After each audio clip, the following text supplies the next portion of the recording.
the point is a chartered accountant is expected not simply to operate, certainly not in his own selfish interest, but not even solely in the interests of employers or clients.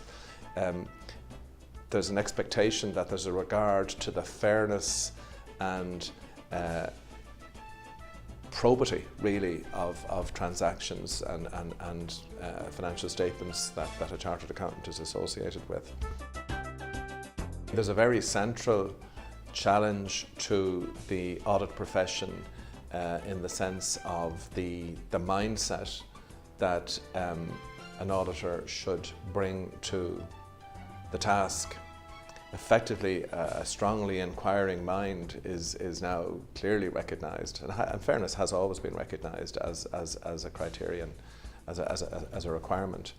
And I mean, the challenge has been put down that in certain high-profile situations in the last decade or so, auditors too readily accepted management's view of the world, and we certainly need to rebut that very strongly and make it very clear that's not the expectation.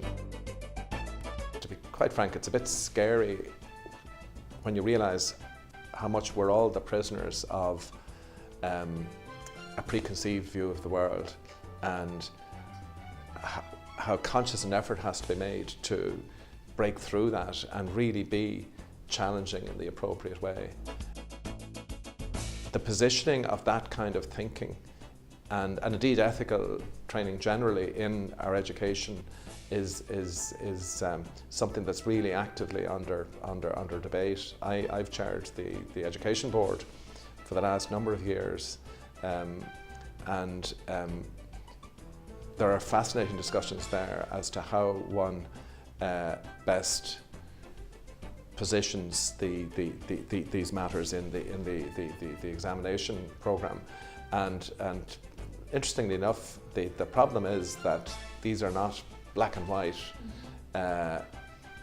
yes or no type questions, and the comment has been made by the education team to me that students hate ambiguity, and it really irritates them and frustrates them when they're presented with questions which require them to demonstrate a process of thinking, but without necessarily there being a clear one right answer. And it's a real challenge to frame the training and the examining of this topic, but it's so central to what we expect of professional chartered accountants that we can't duck it. The real challenge is to determine what can you reasonably expect of someone who is probably still in training contract when they're sitting the final admitting examination, by definition has a limited experience in a work sense, both in terms of the time they've been working and actually also in terms of the range of issues that have encountered. A real challenge in the last, I guess, decade or so has been the increasing specialisation of the type of work that chartered accountants generally, and certainly trainee chartered accountants, are required to do. So we're seeing financial services, for example, as being a hugely important and growing sector in the Irish economy. Investment management, for example, is an enormous area now, as are banking and insurance, obviously. And there's a challenge to accommodate that type of experience in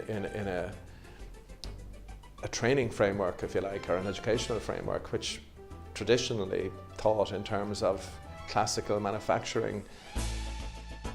I'd like to think we'll really focus on being relevant to our members, really relevant to our members, not just in the Republic of Ireland.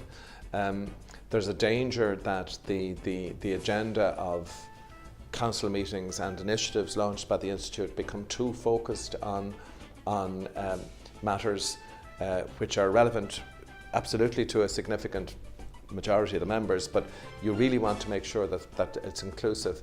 It's a really important aspect of the Institute that, you know, looking back at its history, there's been a huge contribution by chartered accountants in Belfast and the other centres in Northern Ireland, and indeed members in the UK and elsewhere.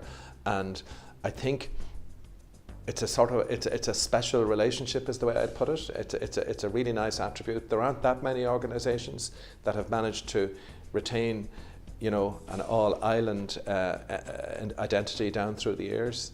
You could probably name them on the fingers of one hand, and we've got to really have a special focus on that. I think the response has to be to firstly restate the importance of regulation. I mean, it's one of the really significant things the Institute does, right up there with education, I guess, in terms of pillars of the Institute's activities. And that really supports the reputation of the chartered accountant. We have to be seen to be very firm in upholding quality.